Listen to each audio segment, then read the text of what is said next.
En el nombre del Padre, y del Hijo, y del Espíritu Santo. Amén.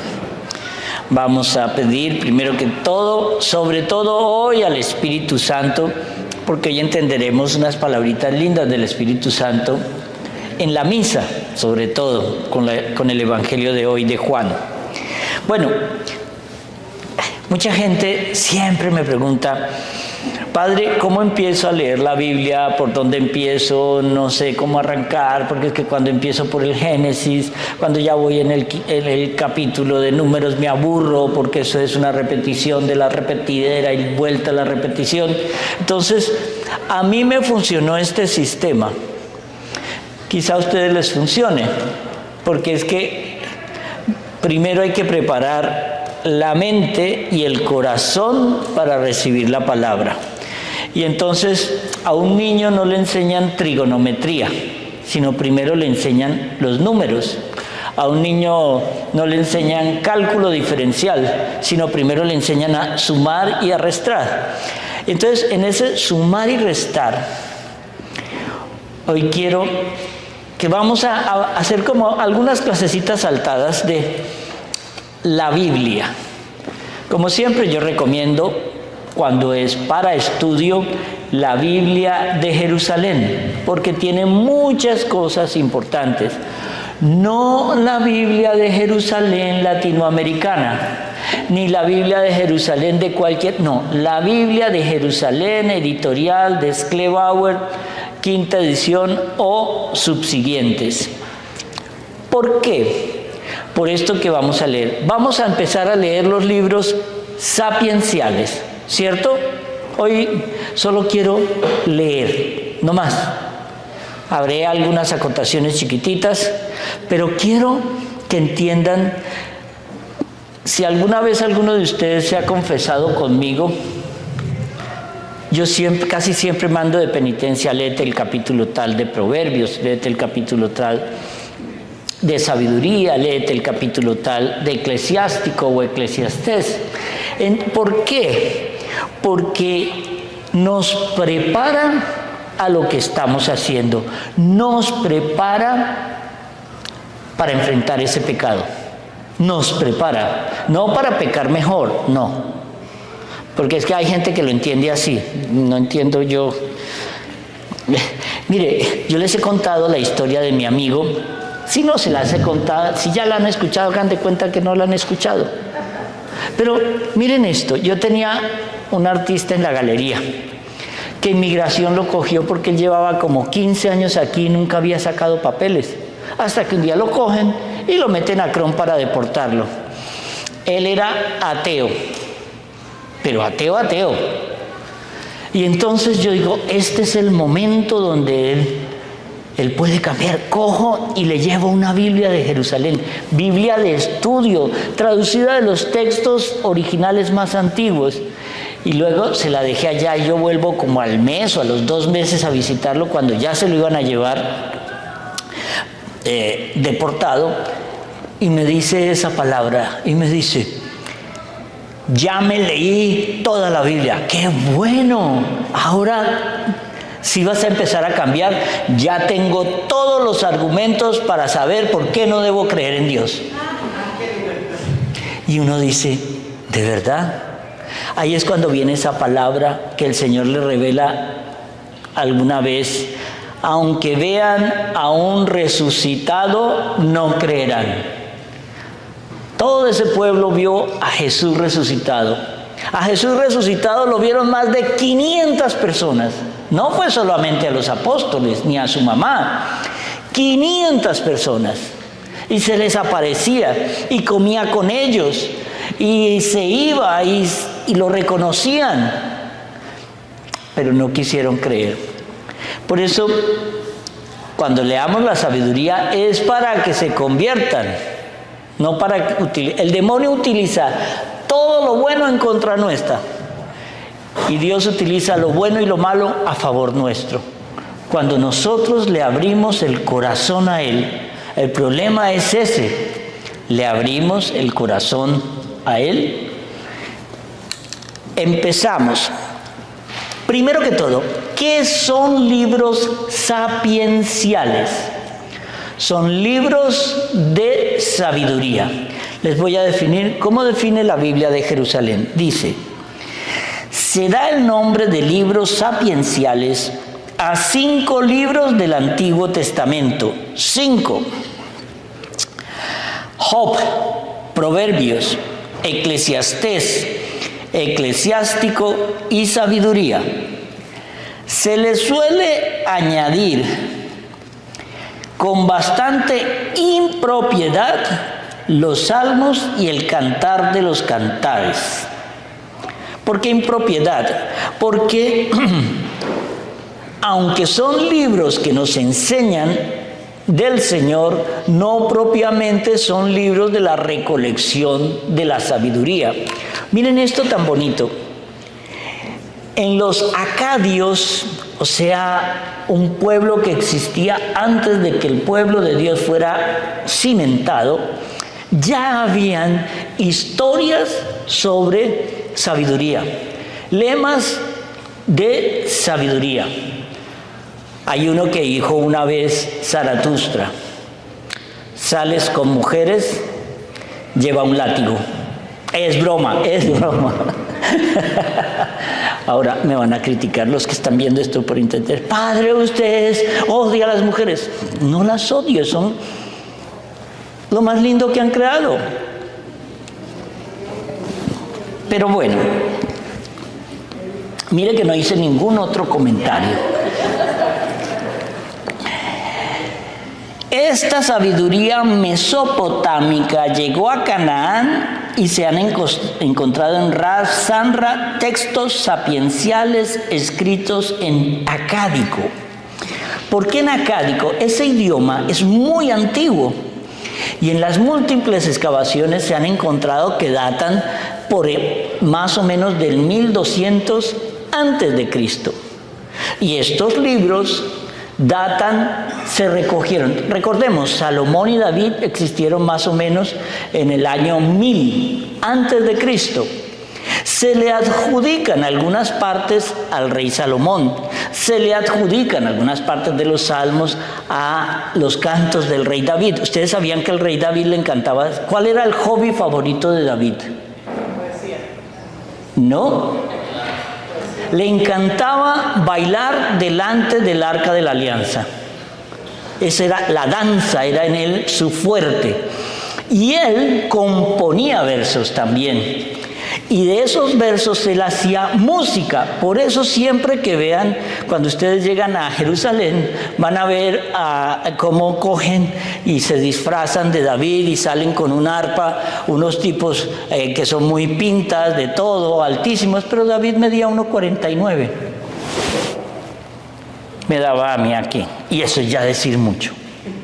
Entonces, se ha pensado, cuando uno va a hacer una exégesis del idioma en el que se descubrió, cómo se compuso ese libro, hay que pensar que hay mucha de esa sabiduría que viene de otros pueblos, de los acadios, de Egipto, de muchas partes. Por eso aquí queremos por eso la Biblia de Jerusalén es muy exacta a la hora de estudiar el origen de los libros. En un arte de buen vivir y una señal de buena educación, enseña al hombre a acomodarse al orden del universo y debería darle los medios para ser feliz y prosperar. Eso es lo que empezamos a entender por sabiduría. Pero esto no siempre ocurre y esta experiencia justifica el pesimismo de algunas obras de sabiduría, tanto en Egipto como en Mesopotamia. Les voy a leer otro pedacito y luego profundizamos aquí. Dice: la sabiduría de Ajicar, que es de origen asirio y que fue traducida a varias lenguas antiguas, procede de ambientes de lengua aramea. Esta sabiduría es internacional, manifiesta pocas preocupaciones religiosas y se desenvuelve en el orden de lo profano. ¿Entienden? Los libros de sabiduría es una recopilación de sabiduría. Si uno va a ver los 10 mandamientos, ¿de dónde salen los 10 mandamientos? De la ley natural. La ley natural. No mates, es ley natural. No robes, es ley natural.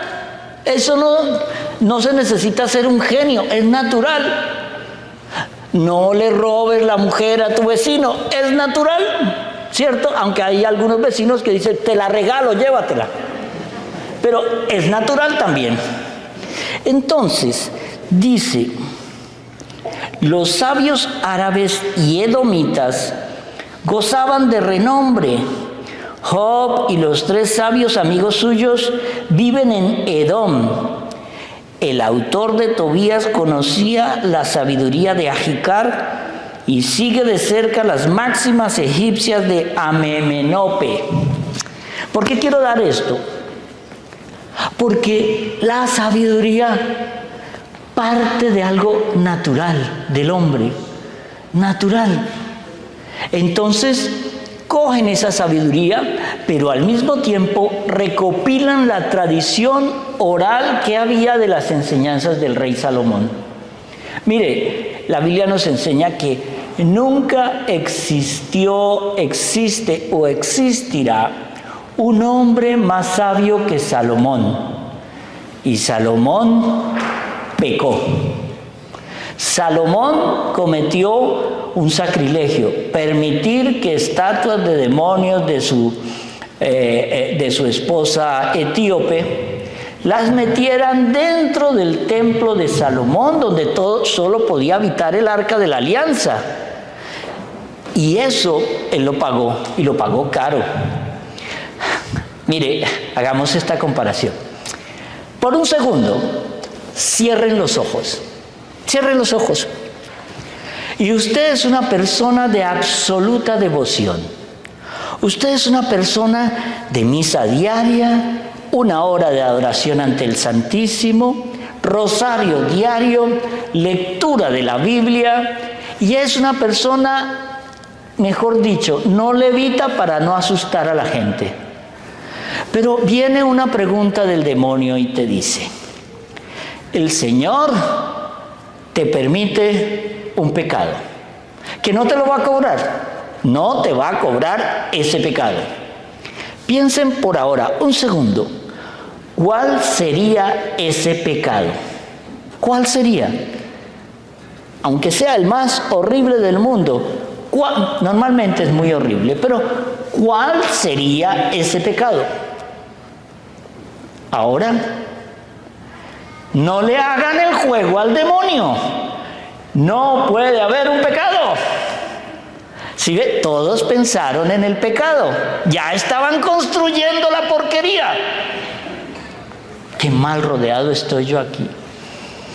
Lo que hay que hacer es coger ese pecado y se lo pongo a la cruz. Y yo le digo, Señor, no lo quiero hacer.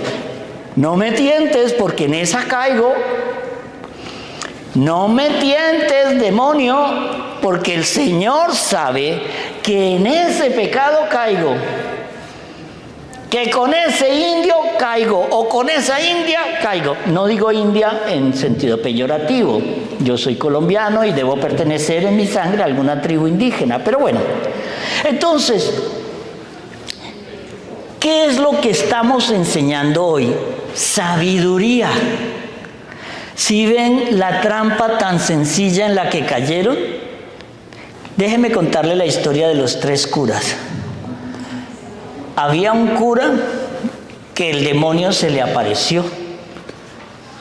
Y el demonio se le apareció a los 3. Y les dice a los 3, ¿qué harías tú si se te aparece el demonio? El primero preguntó, ¿por qué tentaste a Eva y dañaste el plan de Dios? Interesante pregunta. El segundo cura dijo, yo me iría más atrás.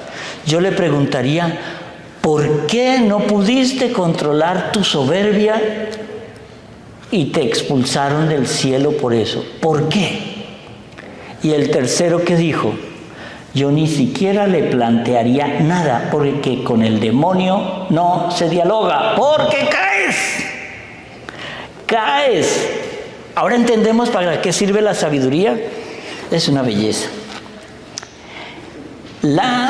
Los sabios de Israel no muestran inquietud por la historia y el futuro de su pueblo, sino que escrutan el designio de los individuos como sus colegas orientales. Era ahí como empezaron a escribir. ¿Cuál es la sabiduría de ellos? Ten en cuenta que cuando empieza el pueblo de Israel, aunque saben que son el pueblo escogido, no han construido una personalidad todavía. No tienen la fuerza. Entonces, como no tienen personalidad aún, estamos hablando de 1800 años atrás, antes de Cristo, cuando eligen a Abraham como el padre que va a ser del pueblo de Israel. Van construyendo. Es que ustedes imagínense, por un segundo, Abraham ya tenía 80 años cuando el Señor lo llama. Ya era un viejo. Y le dice que de él saldrá un gran pueblo. Cuando pasan 10 años, él ya tiene 90 y de aquello nada. El niño no aparece. Sara, su esposa, no confió.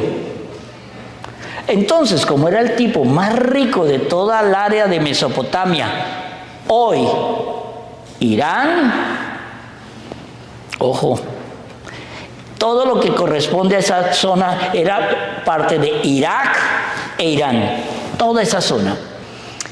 Irak es el pueblo de Mesopotamia, donde está el Tigris y el Éufrates.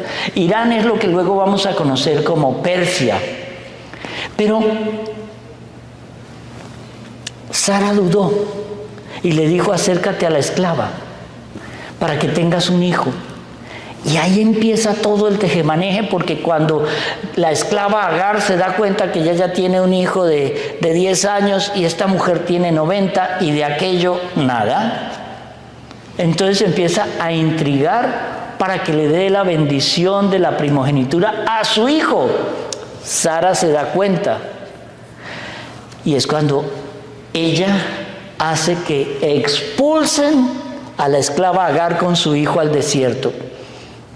El Señor va a cuidar ese hijo también, porque todo lo que llamamos hoy el pueblo árabe desciende del hijo de la esclava Agar, de Ismael. Y todo lo que va a descender de Abraham va a ser hasta que llegue a su nieto Jacob, y él le cambiará el nombre, le dirá Israel, porque de él descenderán las 12 tribus de Israel. Y ellos no habían conformado una personalidad.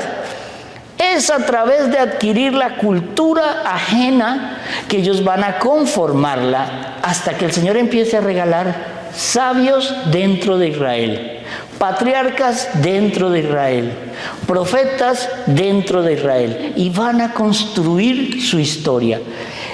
Aquí hay algo muy bonito.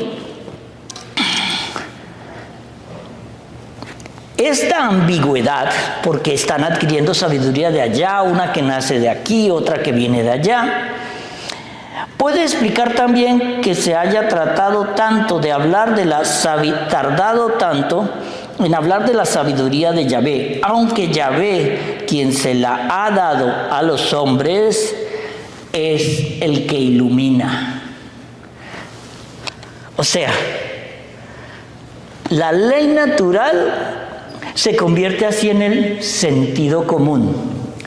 Y luego el Señor coge el sentido común y te lo transforma en la cara, para que te des cuenta que esto ya no viene de los hombres, sino viene de Dios. ¿No les parece lindo esto? Digan sí. Ah, sí les parece lindo.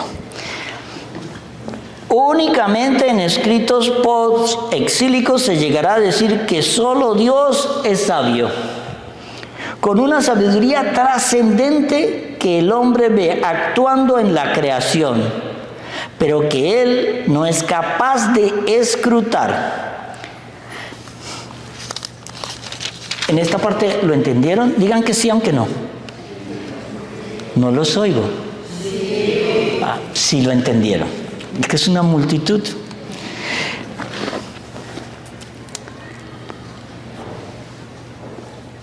Quiero darles aquí. Hay una sabiduría que parece que es de hombre, pero es de Dios. Pero es una sabiduría de Dios que afecta al hombre. ¿Por qué Job se incluye dentro de los libros sapienciales? No han entendido. Vuelve a leer el comienzo para que se den cuenta.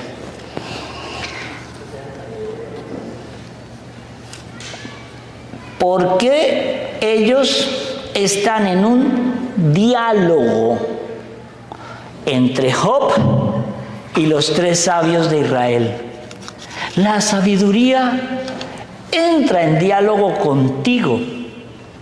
Job era un hombre, es que así por encima. Yo, ¿por qué no recomiendo leer Job, aunque es el primero de los libros sapienciales, sino arrancar por Proverbios?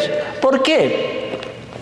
Porque si usted arranca por Job, al otro día se quiere convertir a cualquier religión menos ser la religión cristiana, judeocristiana. ¿Por qué? Porque ser Job es muy difícil. Job tenía 4 esposas y 20 y tantos hijos. Era el hombre más rico de toda la región, por no decir del mundo conocido. Y solo en menos de horas él pierde todas sus 4 esposas, todos sus hijos, todas sus pertenencias, todas sus casas, todas sus fincas, todos sus rebaños, y le da lepra. Uno de nosotros no podía soportar ni una sola de esas cositas, y encima lepra. Él termina como por diosero y sus amigos lo van a visitar. Yo lo que me pregunto, si sus amigos lo querían tanto, lo ven que perdió todo, que está viviendo en la calle, ¿por qué no lo ayudan? Y se ponen a filosofar con él para decirle, algo malo habrás hecho. ¿Algo malo habrás hecho? Eso nos pasa en la vida. Cuando vemos, eso es un poquito la filosofía judía, que cree que todo lo malo que nos pasa a nosotros es fruto de algo mal hecho. No, es fruto de que el Señor te quería y ya está. ¿Para qué? Para que aprendamos algo. ¿Qué? No sé. Cada uno de nosotros tiene, esto es casuístico, cada vida es individual. Usted puede ver 2 hermanos gemelos que tienen el mismo coeficiente intelectual, todo eso, y uno es exitoso y el otro un vago. Pero, ¿cómo se afecta esto? Aquí entramos ya a hablar en las partes antiguas de Proverbios, la sabiduría, es decir, la justicia lleva necesariamente a la felicidad y la locura, es decir, la iniquidad lleva a la ruina. Dios es quien premia así a los buenos y castiga a los malos. Esta todavía era el prólogo de Proverbios que vamos a ver más adelante. Si ves la filosofía, te van las cosas bien, tú eres bueno, te van mal, tú eres malo. No. Esa es la filosofía que no terminamos de entender. Cuando alguien le pregunta a uno, Dios, ¿cómo permite el hambre en África? La injusticia de esos niños que se mueren de hambre, ¿qué ha hecho Dios? Muy fácil, como contestó la Madre Teresa de Calcuta, te ha hecho a ti, para que tú veas qué vas a hacer por esos niños. Pero yo estoy en Miami y yo no tengo tiempo, me la paso en la playa, en un bote. Te hizo a ti. Esa doctrina es por consiguiente el fundamento de la enseñanza de sabiduría y se deduce del hecho de que el mundo es gobernado por un Dios sabio y justo. Pero ese tipo de sabiduría se vuelve cruel. Yo veo muchas parejas que se casan enamoradas, ella es muy linda, él tiene suficiente dinero para comprar tanta belleza. Y a los 3 años él le es infiel o ella le es infiel. Pero si todo era amor, Pero si todo era concordia, todo era perfecto. ¿Pero estaba Dios ahí? No. Asuma las consecuencias. La sabiduría se convierte en privilegio. Oye, esto es muy importante. El Señor nos llama a escudriñar las Escrituras. Pero yo quiero ser cruel. Si yo le preguntara a esta sala de católicos fanáticos, ¿quiénes se han leído enteramente el libro de sabiduría? No levanten la mano los únicos fanáticos que están aquí. Entonces, si ven, 3 gatos. ¿Y el resto qué está haciendo? No, es que Instagram me quita las 8 horas que yo tengo diarias para la Biblia. Y eso es justo lo de Instagram. Entonces, miren esto.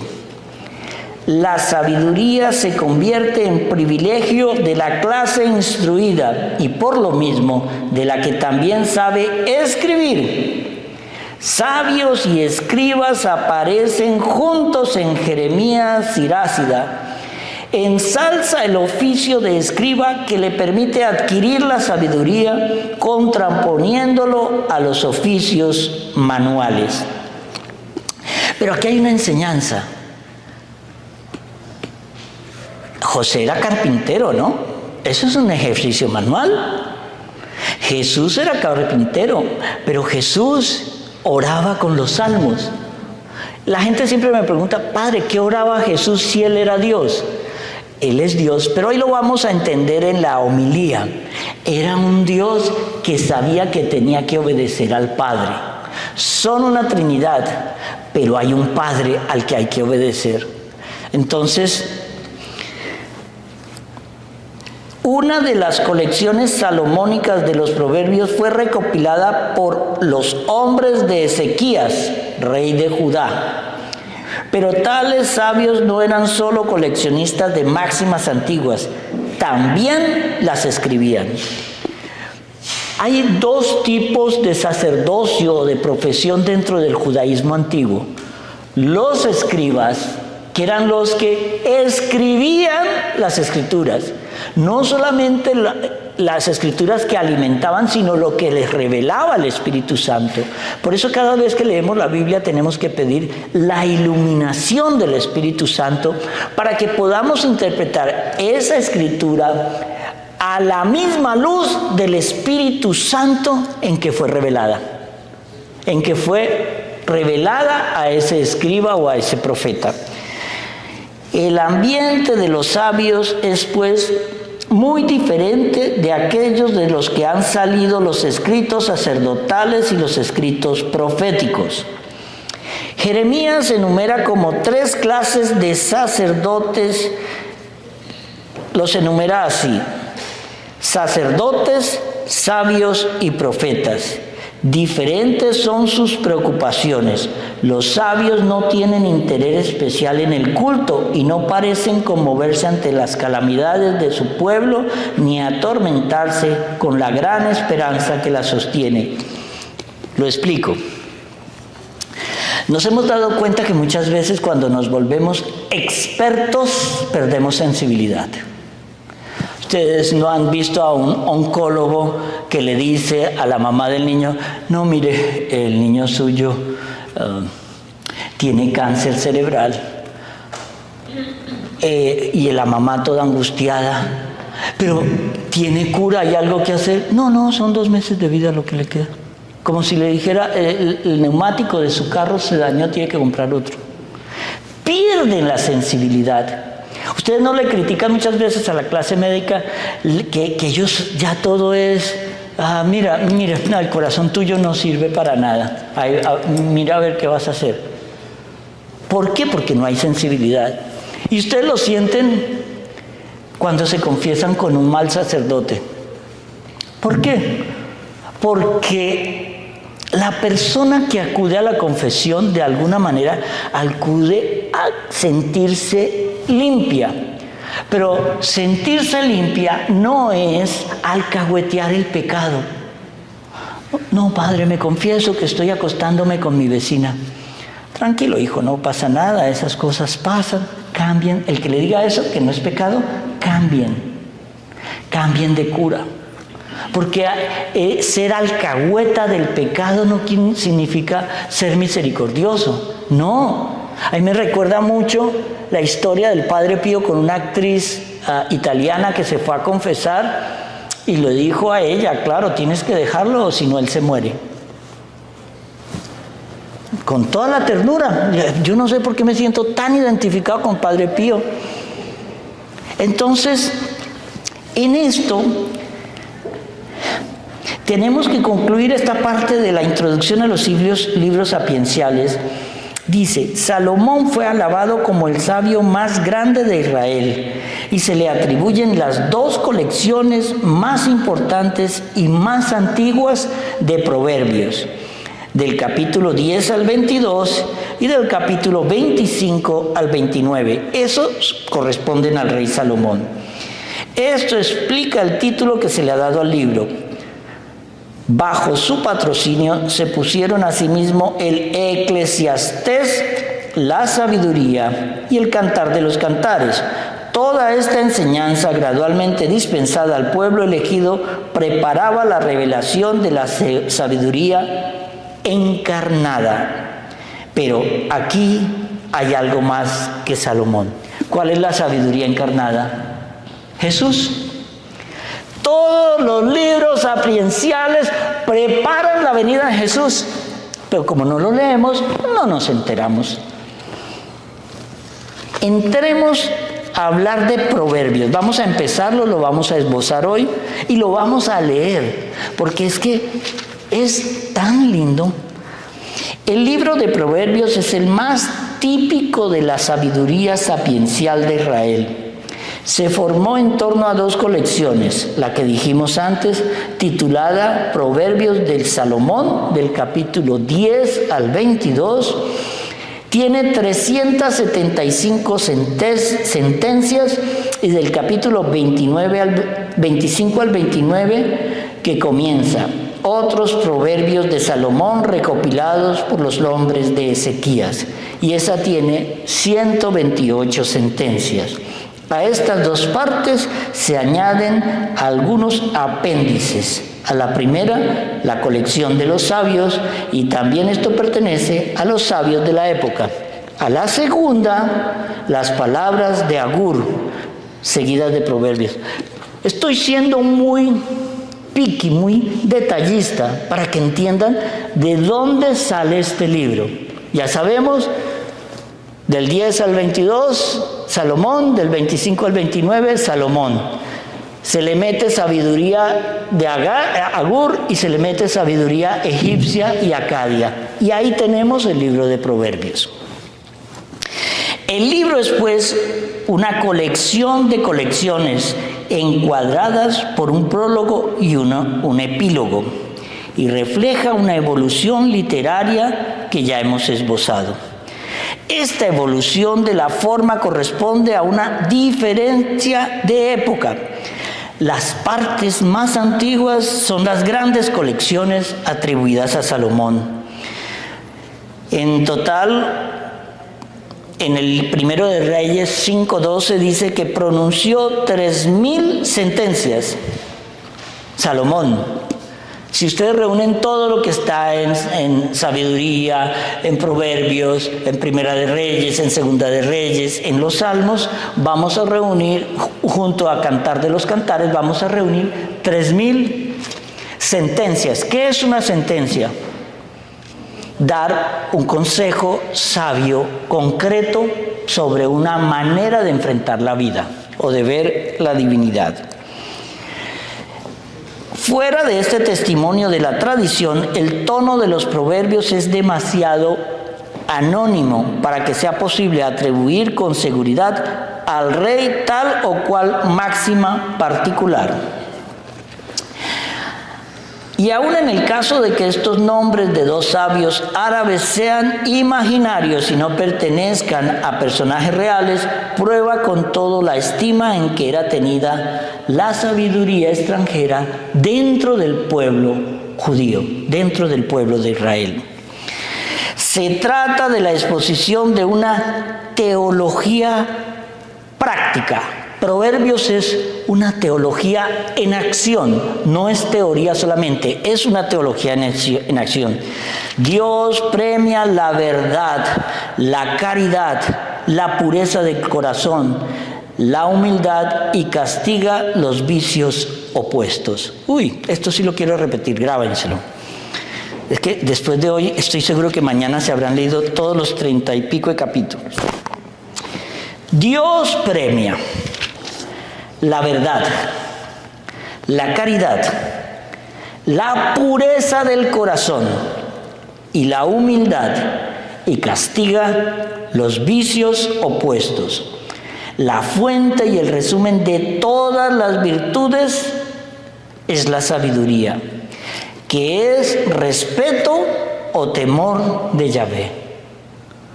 Yahvé. Todas las virtudes se reúnen en sabiduría. Y si fuéramos a definir sabiduría, es temor de Dios. Ya está. El temor de Dios te da el don de la sabiduría. Pero temor no como miedo, no, sino como respeto, admiración y amor.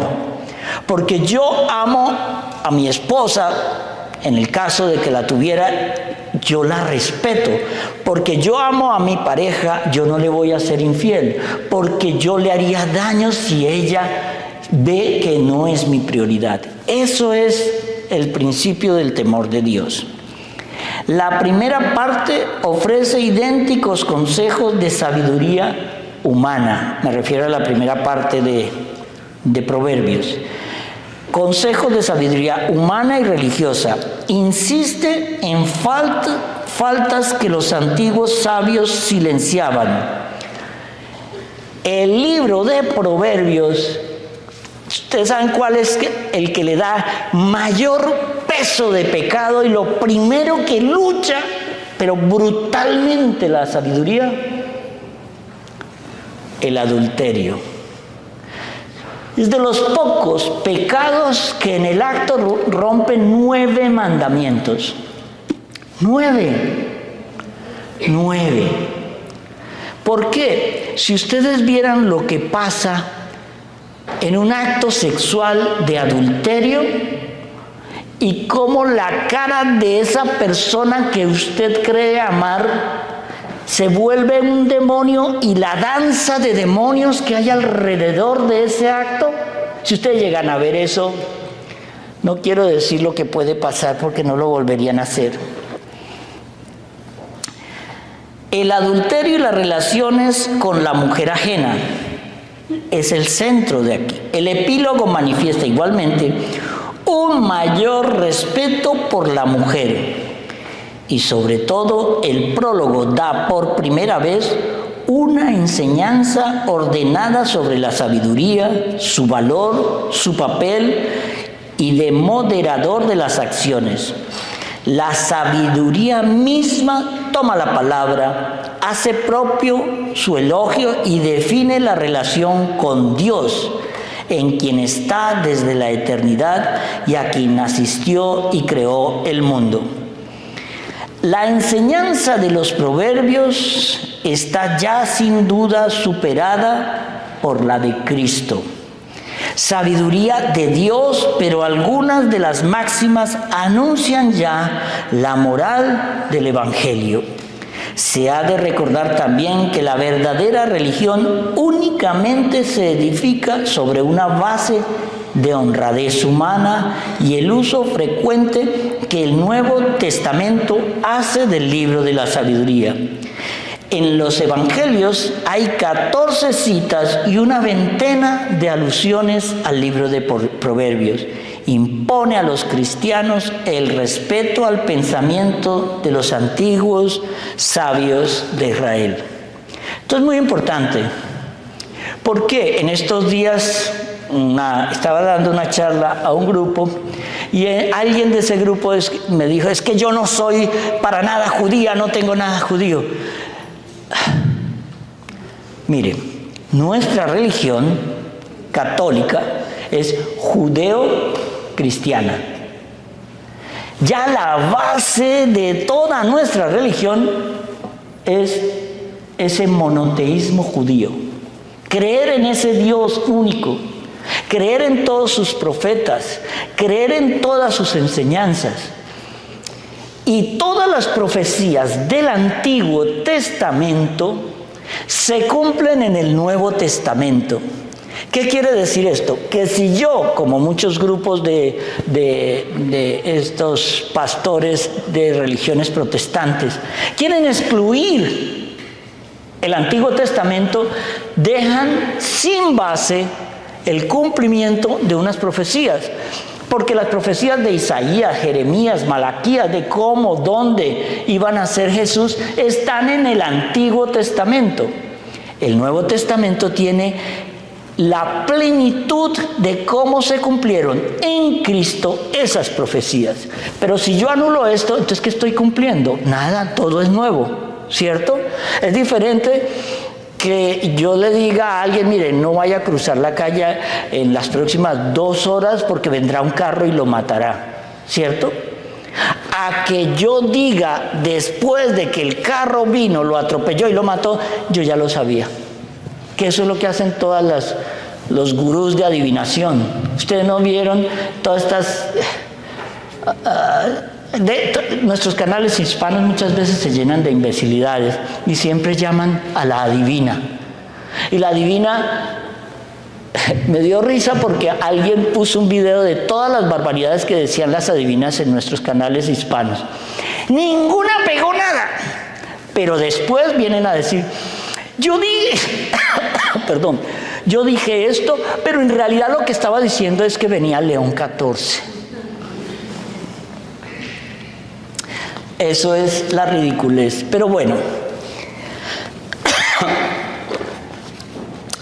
vamos a terminar. Estos son las introducciones a los libros sapienciales y proverbios. Hoy, como colofón, solo quiero leer con ustedes los primeros 3 capítulos de Proverbios y pongan atención. Gracias. ¿Esto no ha pasado por las manos de aquellas mujeres de la otra vez? No.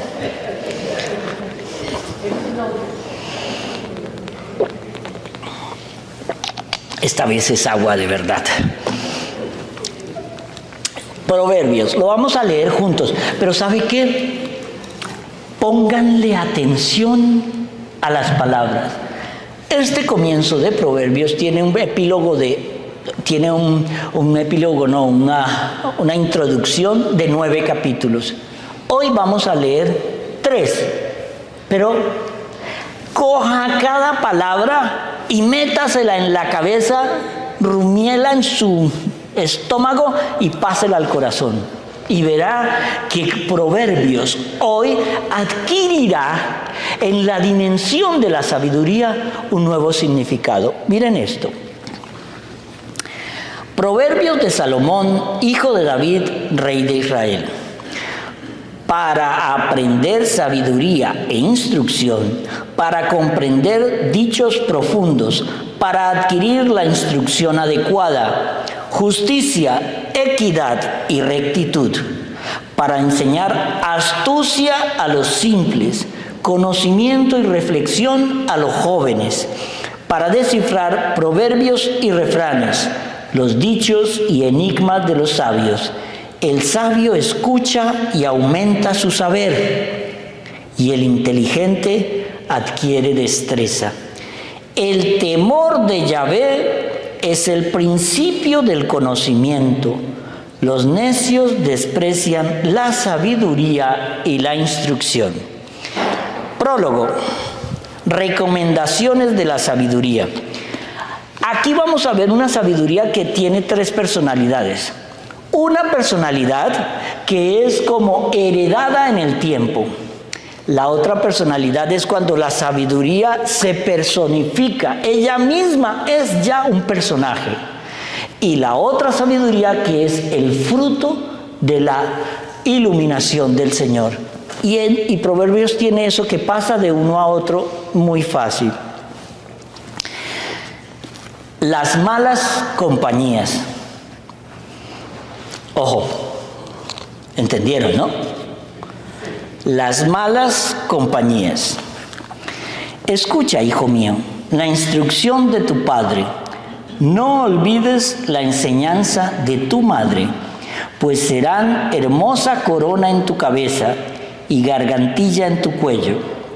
Hijo mío, si los pecadores intentan camelarte, no aceptes. Si te dicen, vente con nosotros, tendamos trampas mortales y acechemos por capricho al inocente.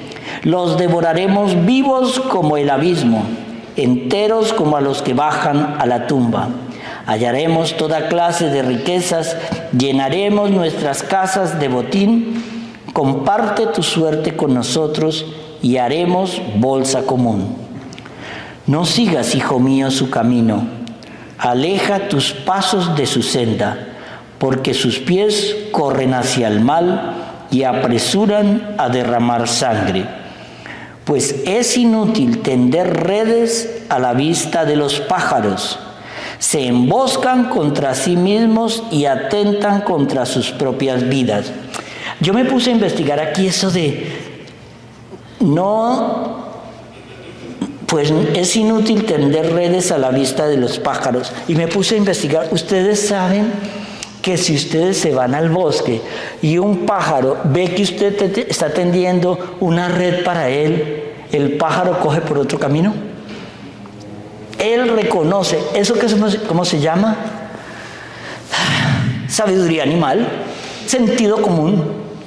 Porque el pájaro sabe que eso es para cazarlo, entonces él se va por otro camino. Esto es bonito. Tal es el destino de la avaricia, que quita la vida a su propio dueño. ¿Por qué? Porque el avaro se manta toda la vida cuidando lo que tiene y posee y quiere más. La sabiduría pregona por las calles, en las plazas alza su voz, grita por encima del tumulto, ante las puertas de la ciudad lanza sus pregones. ¿Hasta cuándo, inexpertos, amaréis la inexperiencia? Y vosotros, arrogantes, disfrutaréis con la arrogancia. Y vosotros, necios, odiaréis el saber. Atended a mis advertencias. Esto es lo lindo. Derramaré mi espíritu para vosotros y os comunicaré mis palabras.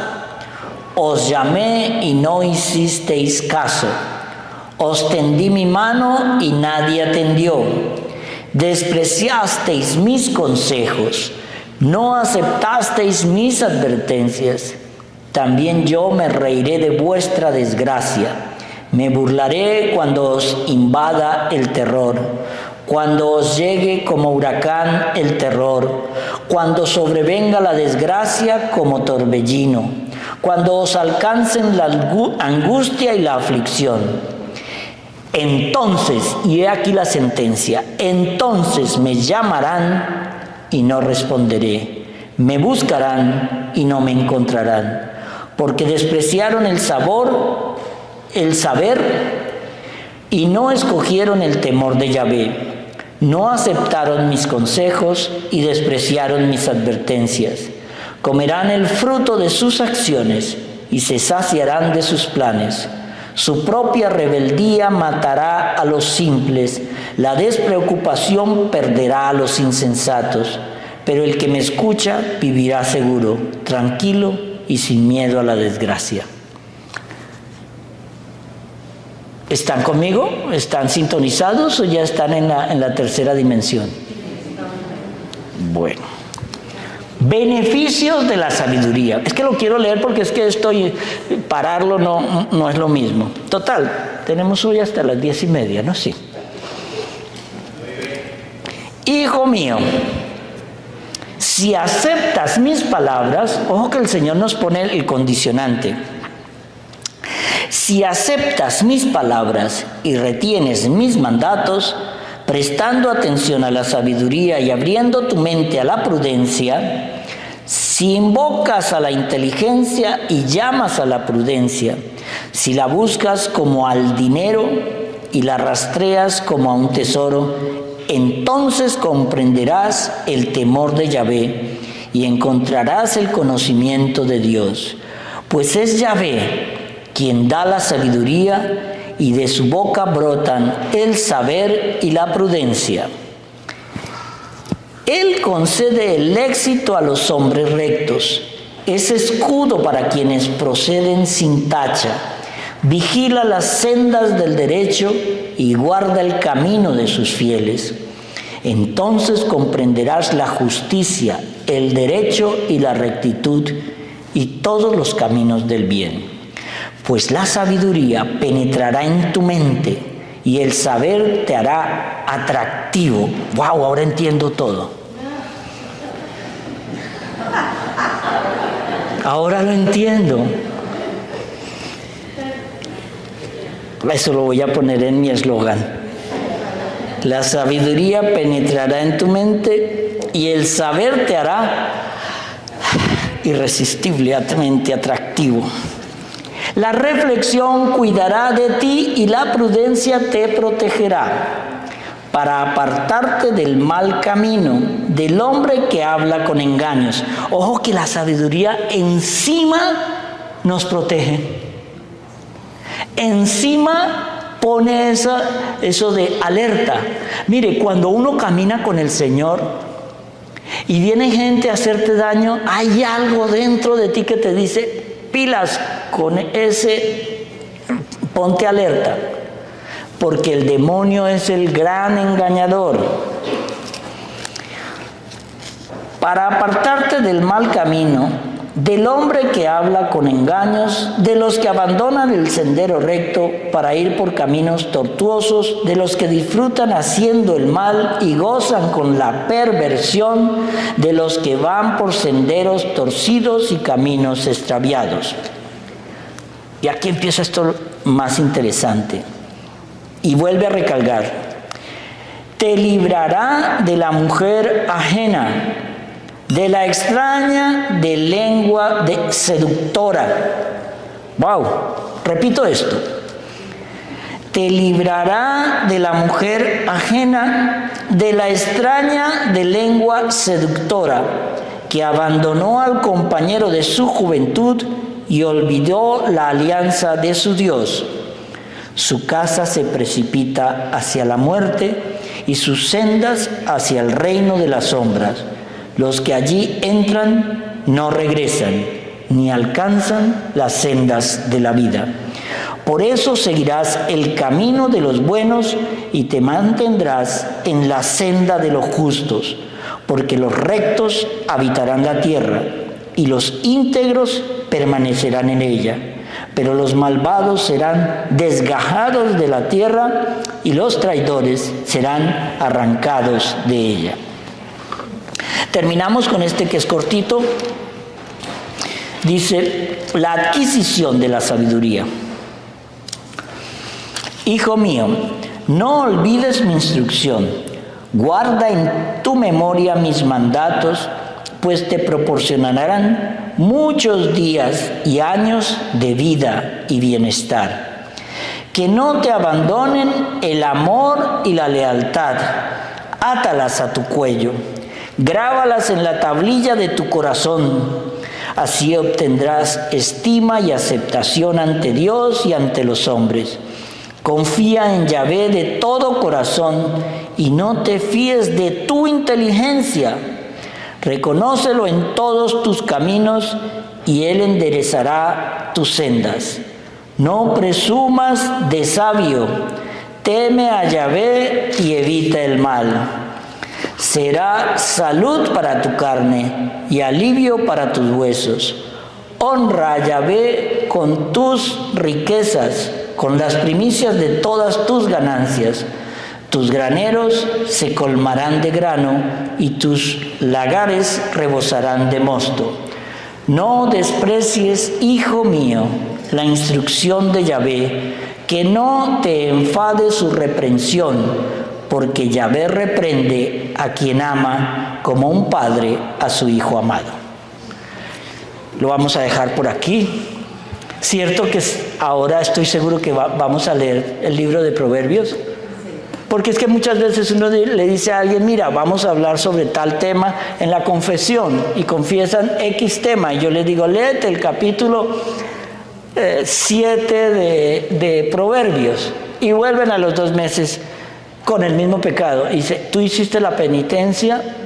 Ay, no, padre, discúlpeme, pero no la hice. Entonces ahora lees el 7 y 8 y te prohíbo que comulgues hasta que leas el 7 y el 8. O si no, estarás cometiendo un error. ¿Por qué? Porque cuando no existe disciplina en la fe, todo es válido. Entonces viene cualquier tarado, te dice 2 palabras y tú le crees. Proverbios. Tarea para esta semana. Ustedes que son unos fanáticos, de esos buenos, no como otra gente, léanse esta semanita el libro de Proverbios y luego me dirán si no tengo razón en lo que les digo. El Señor los bendiga y los proteja de ustedes mismos. Amén.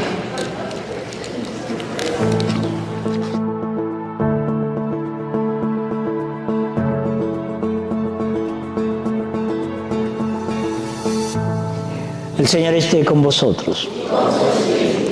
Lectura del Santo Evangelio según San Juan.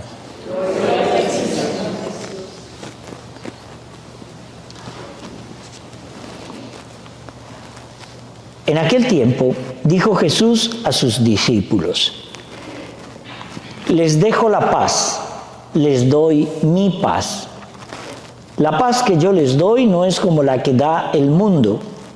Que no haya en ustedes ni angustia ni miedo. Ya han oído lo que les dije. Me voy, pero vengo a ustedes. Si ustedes me amaran, se alegrarían de que voy al Padre, pues el Padre es mayor que yo. Les digo estas cosas antes que sucedan, para que cuando sucedan, ustedes crean. Ya no hablaré con ustedes porque se acerca el amo de este mundo. En mí no hallará nada que le pertenezca, más bien, con eso conocerá el mundo que yo amo al Padre y hago lo que el Padre me encomendó. Palabra de Dios.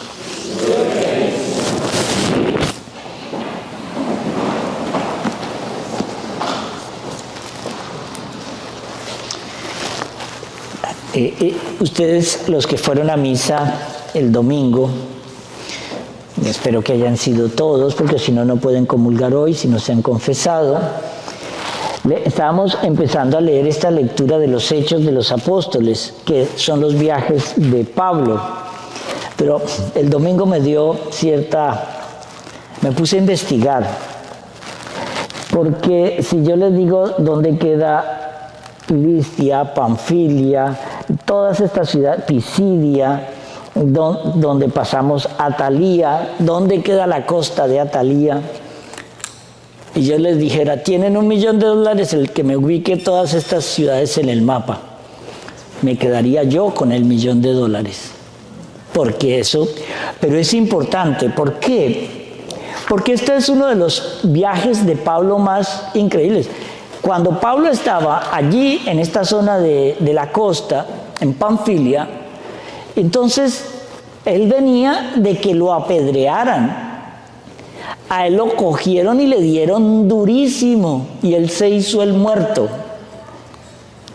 Me recuerda, en estos días vi un video de National Geographic que decía que usted veía un venadito, ¿no? Y el venadito lo cogió el león de aquí, y entonces el venadito quedó ahí todo. Entonces luego viene la leona. No sé por qué esto me acuerda de ciertas parejas. Entonces viene la leona, le ruge al león, y el león le dice: esta presa es mía, tú vete de aquí. Entonces viene otra leona. Entonces hay un momento en que el león suelta al corderito, al venadito. Y cuando se ponen a pelear ellos tres, coge ese cordero y ¡chap!, el venadito, y sale pitado. Eso fue lo que hizo Pablo. Cuando lo apedrearon, lo patearon, estaba todo ensangrentado en el suelo, ellos creían que ya estaba muerto. Entonces lo dejaron ahí. Y tan pronto vio que ¡shum!, se fue al otro pueblo a volver a hacer lo mismo, a evangelizar, y le volvieron a pegar. ¿Ustedes creen que el inicio del cristianismo fue fácil? No, era brutal. Si a uno de ustedes les dan una cachetada aquí a la salida, estoy seguro que ustedes no vuelven a la misa aquí. Este hombre lo pateaban, le rompían la cara, lo dejaban ensangrentado. Se levantaba, me imagino que se bañaba la cara y se iba al otro pueblo a volver a que le hicieran lo mismo, pero evangelizando. Esa es la belleza de nuestra iglesia, que nace sobre el sacrificio de los apóstoles. 10 de los apóstoles murieron horrible. Pero, ¿en dónde? Pues en lo que se conocía como la Anatolia, hoy se llama Turquía. Hay un pueblito chiquito aquí donde nació Pablo. Este es la costa de Israel, ¿no? Aquí está Israel, aquí está el Líbano, aquí hay una parte de lo que se conoce como la costa de Siria, y aquí empieza lo que hoy conocemos como Turquía, que eso le da toda la vuelta. Aquí está Grecia, y estas islas, él se fue aquí a navegar. Él era de Tarso, y él empieza a navegar entre estos pueblitos así como en zigzag, hasta que llega a Éfeso. Y ahí, cuando llega a Éfeso, él de nuevo se reúne ¿con quién? Con Juan y con la Virgen, que ellos ya vivían aquí en Éfeso. Por eso es que está la casa de Éfeso y todo esto. Pero esto tiene un papel muy importante. El cristianismo se fortalece aquí. Pero pasa a Grecia. Y ahí es donde está. Aquí arriba queda Tesalónica. Aquí queda Corinto. Al otro lado queda Colosas. Y ahí va construyendo. Y de aquí lo cogen preso. Pero como no lo pueden matar, porque si no los judíos se metían en un lío, porque era un ciudadano romano, lo mandan a Jerusalén. Y como está en Jerusalén y era ciudadano romano, lo mandan a Roma. Por eso Pablo muere en Roma. ¿Por qué? Porque él no podía sufrir el mismo castigo de un judío, porque él era ciudadano romano. Eso no lo entendemos ahora. Total, ¿para qué te sirve eso hoy en el siglo XXI? Para nada. Pero lo que sí vamos a entender es cómo ese sacrificio de Pablo se ve en el Evangelio. Miren esto, el Evangelio nos recuerda aquí esa palabra: les dejo la paz, les doy mi paz. Mi paz. ¿Se acuerdan al final de la misa cuando dice el sacerdote: la paz os dejo, mi paz os doy? Porque ellos tenían el concepto de la pax romana. La pax romana es: tú haces lo que yo te mando y todos estamos en paz. Es como en muchos hogares, que el pobre hombre hace lo que ella le diga y entonces todo es paz, pero usted contradiga y verá que hay guerra. Eso es pax romana. Guillermo, yo te entiendo tanto. Entonces, pero la paz del Señor tiene una trascendencia diferente. Una trascendencia diferente. Miren esto. Hay unas definiciones de los dones que nos da el Señor hoy para entender su palabra. Dice: el don de la unidad. El Padre y yo somos uno. Esto es importante, ¿por qué? Porque es el lema del papado de León XIV. Unus summum unum uno. Es algo así como: el Padre y yo somos uno, así como mi pueblo y yo somos uno. Eso es lo que quiere el Señor, la unidad. Eso es lo que me encantó en ese lema del Papa León XIV, la unidad, volver. La primera reunión importante que él hizo, ¿con quién lo hizo? Con la Iglesia Ortodoxa y con muchos de otros ritos católicos. La gente cree que hay una Iglesia Ortodoxa católica que le obedece al Papa. La única diferencia con la Iglesia Ortodoxa de Oriente, o una de las diferencias fundamentales, es que ellos se retiraron del obedecimiento al Papa. al sumo pontífice. Y nombraron patriarcas, por eso está el patriarca de Moscú, el patriarca de Estambul, el patriarca de Egipto, el patriarca de Jerusalén, porque no le obedecen. Ellos tienen algunas diferencias y sobre todo había una sobre la Trinidad, que eso los dividió bastante. Pero volvamos, ¿para qué me sirve a mí tanta historia de todo esto? Para nada. ¿Cuál es la enseñanza? La enseñanza viene aquí. Miren esto tan bonito. Los dos dones que da el Señor no son idénticos, puesto que la partida de Jesús conduce a una unión entre el creyente, Jesús, y el Padre que sobrepasa al Espíritu, por mucho que pueda ser el resultado de su presencia permanente. El don de la paz que hace Jesús procede de Dios. Es un don al que no puede equipararse la paz cuantificable y frágil que producen los políticos de este mundo. Es esta paz inspirada e iluminada por el Espíritu de verdad, el otro Paráclito. Una comunidad de discípulos realizará obras más grandes que las del mismo Jesús, continuando así la revelación del Padre y el Hijo en el Espíritu Santo. Él aquí en el Evangelio nos dice, ya me queda poco tiempo, ya casi me voy. Pero hay una parte bien interesante aquí cuando dice, hace falta, mire, este versículo dice que es de la lectura del Evangelio de San Juan, capítulo 14, versículo de 27b, ahorita les explico, al 31a. ¿Qué quiere decir? Los versículos, hay partes en los cuales se dividen en dos oraciones. La parte A es el comienzo, pero el final de todo esto es uno que no está incluido aquí, pero que va a formar algo muy importante. Lo quiero leer, dice: pero actúo según el Padre me ha mandado para que el mundo sepa que amo al Padre. Aquí viene lo que no está incluido. Levantaos, vámonos de aquí. ¡Wow! ¿Eso no les parece duro? Pero miren esto tan bonito. Eso termina el discurso de enseñanza ante sus apóstoles. Pero ustedes no han oído que cuando el que mucho se despide, pocas ganas tiene de irse. Esto está en el capítulo 14. Y viene el capítulo 15, 16, 17 y 18, que continúa el Señor hablando. Entonces no hubo tal, vámonos de aquí. Él continúa dando unas enseñanzas. Pero la enseñanza más importante que Él nos da es: el Padre y yo somos uno. Yo tengo que irme para que el Padre envíe el Espíritu Santo. Pensemos, ok, vamos a repetir de nuevo esto. El Padre y yo somos uno.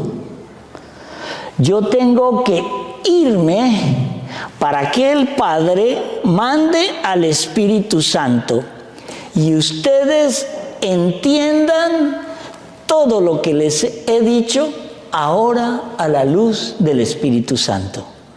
Porque hay una cosa, cuando los viejos le enseñan a los jóvenes no le hacen caso. Ese viejo es terco, ese viejo es intenso, ese viejo es maniático. Échale llave al carro. Hay alguien que me molestaba así mucho a mí en un viaje que hice. ¿Ya miraste si el carro tiene llave? Mira, échale llave al carro. Ay, padre, ya le eché. A esa persona le han robado 2 veces el bolso en el carro. ¿Pero por qué? Porque no le hacen caso al viejo. Pero cuando pasa, entonces uno no quiere decir, se lo dije, porque la va a sentir a esa persona aún peor. Pero mire, los discípulos, aunque estaban desorientados, sentían la paz del Señor. Eso es muy importante entenderlo hoy. Aunque tú estés pasando por la mayor tribulación del mundo, aunque tu familia esté en caos, la economía dispersa, todo sientas que el mundo se te viene encima. Yo me acuerdo que mi mamá tenía un problema nervioso y a ella se le irritaba mucho la piel de las piernas cuando estaba muy nerviosa. Y había un médico que le dijo: mire, señora Beatriz, le voy a explicar cómo funciona su sistema nervioso. Si usted ve que empieza a temblar, que su casa está temblando y que se le va a caer encima, hágase a un ladito, pero no se preocupe, que no le caiga encima, eso es todo. Esa es la enseñanza de hoy, la gran enseñanza de hoy.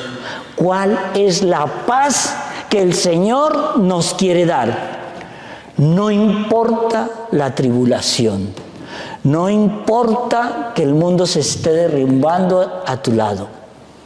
Yo estoy con el Señor y que pase lo que ha de pasar. No hay problema. Yo estoy donde el Señor permitió que estuviera. ¿Por qué? Porque yo estoy con el Señor. Estoy entendiendo su palabra. En la teoría, el Señor nos dice: confía en mí. Pero esa teoría un día tendrá práctica. Cuando vengan los verdaderos problemas, el Señor querrá saber si verdaderamente confías en Él. Señor, yo confío en ti. Amén.